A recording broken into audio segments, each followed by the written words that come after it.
You want to sit?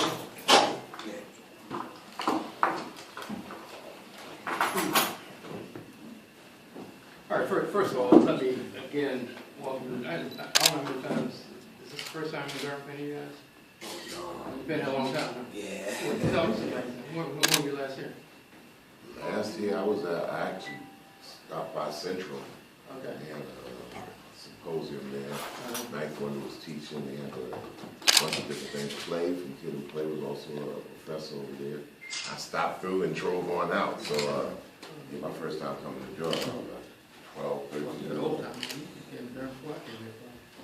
Well, but when Mr. Scott called and asked if I would be receptive to presenting the key to the city, and of course he told me some of the things you guys are doing, particularly as it pertains to young African American males, which is really very close to what I'm concerned about.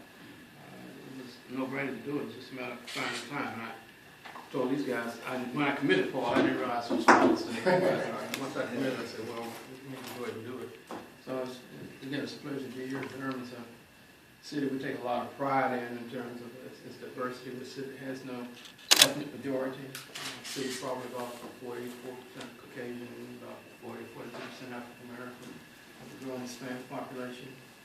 We're now the fourth largest city in the state of North Carolina, about 240,000 people behind Charlotte, Raleigh, Greensboro, and then Durham. Durham is Mr. Selma, so oscillate in between, but we're the fourth. And we're a city that has transformed its economy. This city is built on tobacco, textiles, and farming. We do none of that now. Probably do a little farming, but no textiles, no tobacco. But we take a great pride in our diversity in our city. Home to North Carolina Mutual Life Insurance Company, the oldest, largest black insurance company in America. Home to Carrington Farmers Bank, which just celebrated its 106th anniversary each year with profit. They just had their annual stockholders meeting last week. I used to be on the board of it. And of course, North Carolina Central University, Duke, home to the School of North Carolina School of Science and Math, which is the first residential public high school for juniors and seniors that focus on science and math. And got a great community college here, Durham Tech Community College. But I was talking about the economy transforming, and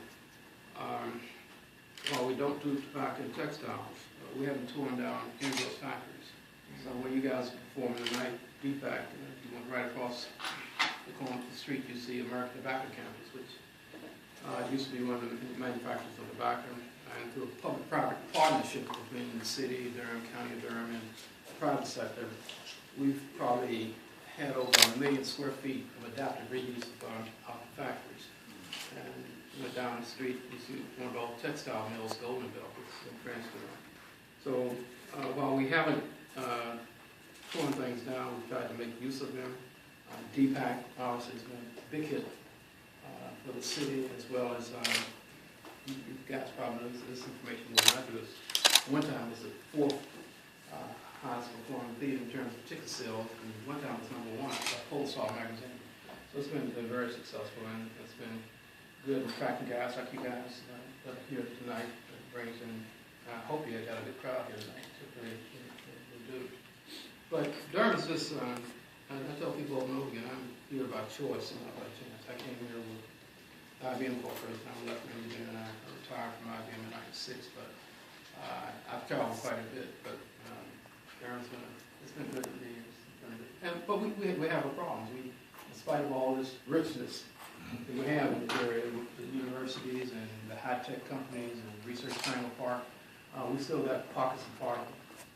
And they tend to be in some of the inner-city neighborhoods where most of our people live. So while we spend a lot of time on downtown, it's been an equal high priority for me that we begin the renovation of our inner-city neighborhoods. So we targeted about 4 of them, and we're moving in that direction.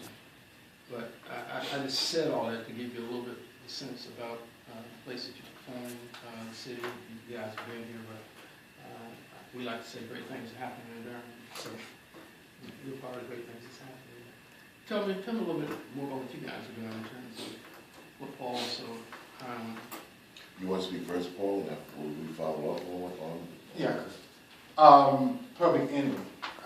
what can I say, legendary Mayor Bell, just inducted into the Rock and Roll Hall of Fame this year, so. But I can just speak personally. When I was a senior at North Carolina Central University, wasn't thinking about politics, wasn't thinking about anything political. I heard a CD called Your Bum Ruster Show that sparked my interest, and I started thinking. Then I heard another one called It Takes a Nation of Men to Hold Us Back, and at that point, my whole political ideology changed. My grades went up, Mayor Bell, true story. My grades at North Carolina Central went up when I heard Public Enemy, so they're kind of the counter or the anti-dumb down that's in so much rap music right now. So that's why I was so honored that you, Mayor Bell, and I want to give Mayor Bell out to award them with Big City, and that says a lot about you as well, Mr. Mayor. I appreciate that. That's a tough. Well, it's a pleasure to be here. We are part of the Kings of the Mic tour, along with LL Cool J, Ice Cube, and also De La Soul, DJ Chuck Chillout, DJ Z-Trip. I think Professor Griff, James Bond, Brother Malik Farrakhan can also attest to the statement that we're trying to set a standard and a precedent of making the music accountable, and we feel it probably could be best done on a live element to be able to re-infiltrate the people again, because personally I felt that the radio stations and the media are outside of the community, and there's been a cultural contraband that have infiltrated the mindsets of every single city, which means on the outside it's influencing the inside. And this great town of Durham, in the City of Durham, I would get feedback from Paul Scott for the last 2 or 3 years on his article and his blogs that I would read across the air in New York City radio, where I do a radio show, and across the world, about the plight of what's happening in our area, the inner city, the neighborhood, the so-and-so hood where rap music comes out that's taken a path to another place without the balance that it used to give the people to make them get a more well-rounded sense of themselves. It's a two-way street, and we've always felt that if the community doesn't support the arts, the art form can't support the community. So that has taken a spin into another place where it's debatable whether the art form supports the community or any kind of agenda where the faces come up out of. So we felt that we could be influential in reversing this process with the gift of culture and music. You say that in this city, yeah, it's no longer what I call the tobacco industry or textiles. But how do you invigorate a youth growing into a very quick adulthood that happen to be citizens of a city and trying to figure out what's the job place? One thing this country has never really worked well at is incorporating itself into the global picture. And we're very, very clear that in all these towns and cities in the United States, with the switching from physical into like technology, and you come from the IBM background, there has to be some kind of path in the creators in these towns and young energies to be able to rebuild other places or help build places around the world. And the common sense, no-brainer aspect is like getting people kind of redirected on how they can act locally but think globally. So, long story short, I think Griff will talk after me and James Bond will talk after me, as well as Brother Malik. We feel that hip-hop has always been a seed to invigorate and spark this change and make use of everybody's talents in a positive way, because really everybody's talents is thrown into a quandary of confusion. People like, I have this talent, I don't know how to apply it, so I'll just throw anything up on my Facebook page and I'll just stay there and cry about a job. And so I think this all has to work together. So we're here actually in performance tonight showing that culture brings the human race together under our similarities and not societal differences, and tries to attempt to make things fair. And governments like to split people up. So it's about the meeting of the two. not without defining people. We want to be able to make culture accountable to the people, because if it's not, then you have corporations buy into culture and then treat it all like consumerism. And anytime, if these companies out here, we call them corp plantations, try to actually, interlock into the people, it's just about selling them anything. And this is where hip hop has been sold down that particular river. So we've made a statement across this country, across the world, to reverse that. And we're very happy and honored to be able to come into the fine city of Durham, North Carolina, to be able to speak and perform our piece and bring it to a point of this is the balance where it came from. And I think I should add on by saying, once again, we want to thank Minister Paul Scott, someone that's definitely been on the front line representing hip-hop, which KRS-One coined the acronym High Infinite Power, Healing Our People. And we need to treat it as such, like it's a culture and not some side issue when young kids across the spectrum are participating and resonating with hip-hop. I think it's wise that a minister and a mayor and a politically conscious, socially conscious hip-hop group come together and just have this particular discussion. We're just hoping that the key open up some doors and some minds once again, because there was a great poet that said, we tired of having young people pick this electronic cotton in the digital age. That writer was Chuck D. And he also said, we can't change the people around us, then we need to change the people around us. And that's very real. I'm not saying it because he's sitting next to me. Those are the things that resonate with me that I use to go out and help change minds in a real kind of way, not just talk and not in the little discography or the PR piece that goes out. You understand what I'm saying? Because we're approachable, we're real, and when you first approached me about the whole idea of the keys to the city, the key to the city, we often joke about certain things that we're like, we've gotten the key to one of the cities. Was it New Orleans? Where was we at? New Orleans. Who was mayor then? 1,000. Yeah. That's been quite a while. Yeah, that was a minute ago. My wife's from New Orleans, and that's what I know. Yeah, my ex-wife is from New Just Orleans. ski. So I took the key to go back to unlock some doors. It didn't work. I had to go to Ace Hardware and get a recut, man, for real. But anyway, but we really appreciate this. And as the people take pictures and write about this, it has to be known that regardless of what happens on whatever level, especially the cultural level, the mayor has to know that in a real way that we got his back. Plain and simple. In no uncertain terms. Do you understand what I'm saying? And that's very where we've written songs and performed and did a work outside of the context of the physical CD. If these lyrics and these words and what we do can't transform lives, what good is it? Brother James. I just think the focal point also should be, KRS-One said, edutainment, and you marrying the education to the entertainment, because a lot of the entertainment is so, he said it, dumbing down everyone, and our attention span is so short that when you marry the entertainment with the education, then you could kind of like bring everybody along. And it's that focal point, we got to focus in on the education and marrying that together. Any final words from our actor, extraordinaire, elder? My name is Malik Farrakhan, formerly Tony King. I was appointed by Minister Farrakhan to take care of Public Enemy in '87. My background in professional football, Buffalo Bills, New York Giants, and professional basketball in Milan in the Philippines. But over the rules, I've done many movies, and I add a celebrity and a wisdom factor to this particular group. Some of the fields being Sheriff 1, 2, Report to the Commissioner, Godfather 1, Helen and all. Tell about your role in co-op. Yeah. How are you about? Satin. I was really bad. That's satin. Oh, yeah. Oh, you remember that? You said it caught me right there on the spot. I know it's worked very well. Yeah, I remember him from Sparkle. Yeah, satin. But, I just try to keep balance of the thing. I've enjoyed it. And I'm 70, so I'm 20 years older than everybody. And, it has this balance. I've enjoyed it. I really have.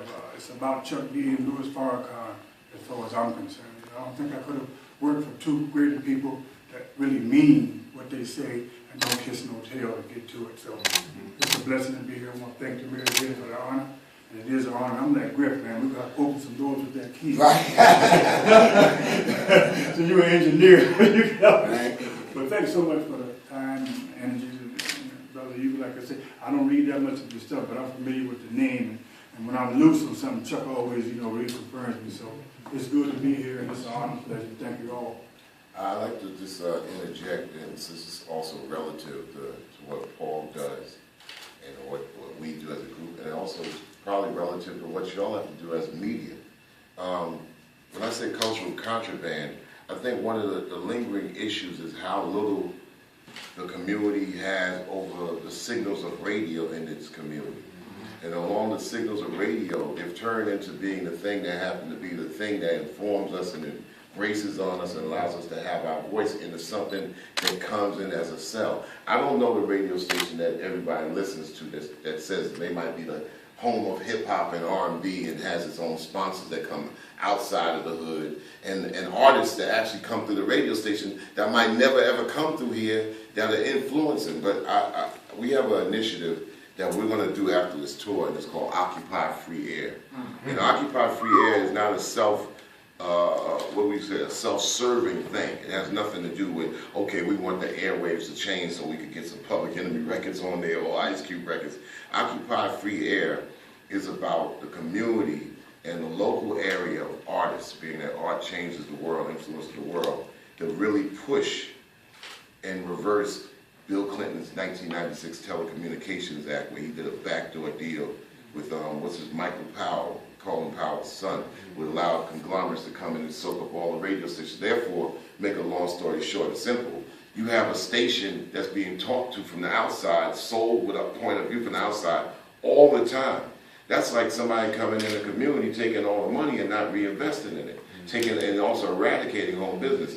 So the agenda is quite simple with Occupy Free Air. Is being able to make a move on these core plantation airwave signals before we move into Viacom, and saying that every single radio station, not just urban, country, pop, or whatever, got to have on their playlist 40% of local artists within the 100, 200 mile radius. When you build... Right, then Mayor Bell can turn around and pull from that pool of artists that would normally support you, but they don't know. There's no connection. You understand? So they're there. They're not getting played. They're writing political songs, political articles, doing things, but they can't make the connection. Right.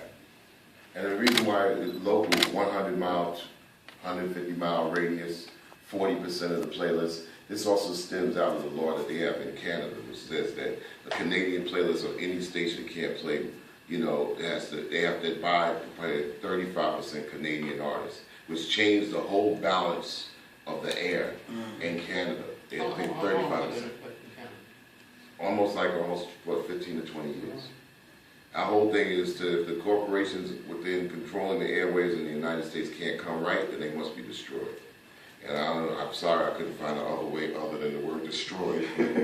The destruction is actually coming to black community, and I don't need to be here at the table to tell you all that. I mean, one of the big stories that we saw on YouTube was Paul Scott chasing away a malt liquor truck out of the hood here in Durham. By yourself. By himself. One man with a stick, I think, right? Yelling around. But when people actually give it, and y'all the media, the thing is when that story is minimized and the story of another killing, or like, oh, this artist comes through and everybody go, and to me that's a slavery. It's a new slavery in technology that has taken place over the last 15 years, where people are now on top of technology. Technology is on top of them. After a while, you have digital pimping that's going on for the last 15 years, where people think they're making up their own decisions, where it's only been actually infiltrated from somewhere else, and no one seems to know where it comes from. And after a while, it all seems to turn to gray or whatever. But one thing we know, we cannot deny, there's an actual diminishing in the neighborhood of people of color, mainly black. You gotta say black, because black is at the bottom of every single urban, inner city strife, education, health. They keep going on and on. And every single, from 2000 miles up and down on the lower 48 to 3,000 miles across. And so it's synonymous with places like the Booty and Thug Network, BET, which everybody seems to have on, but nobody seems to draw anything out of it. So communities can make this accountable, but I think the first way to start is change the dial within your radius. Here's I don't know, what's the name of the station? 97.5. 97.5. Where are they set up at? Where's the program director? What's the name of the program director? Where they live? Where the kids go to school at? Yep, what's the social security number? Community can never make an attack on the invisible. Y'all the media, y'all can blow somebody's, look, you throw a rock at a pack of dogs. The one that holler is the one that's. So the community could quickly take back, and it ain't a self-serving thing. It's like you can have an artist that's in Durham who is plenty of independent artists releasing their music on TuneCore. Ain't nobody really going to stores anymore. Everything's digital. They're getting their music online or whatever. There's an artist here in Durham or whatever. Ninth Wonder is a hip-hop god here in this region. He has a label here. This radio station could be made to support its local. Hey, look. Days are over, y'all supporting people ain't gonna come through here. Right. A lot of people flying over it, driving through it, coming by, stopping at Captain D's and keeping it moving. Holler at a chick here, yo, what up, baby? Yeah. The work being done in town, the work that you need, Mr. Mayor, the work that y'all want to be able to be secure in your hometown. You shouldn't have to figure out like, oh yeah, my job, I gotta go up to Richmond or I gotta go down to Greensboro and make a living because I can't make a living in my own 50-mile radius because we got no industry. Why? The industry that works best here is tobacco. So I'm pretty sure that this could be reversed. And tonight, it's just a symbol of what we're doing. It's just as far as hip hop, leaving, not just bringing the audience in, making them leave like awestruck, like, wow, this is the way it's supposed to be performed. And if you have a performance that's invigorating, that reaches and touches people, then you can infiltrate people with something that's good for them. Well, you said an awful lot, and it has to be digested, but the gist of what you're saying, I support.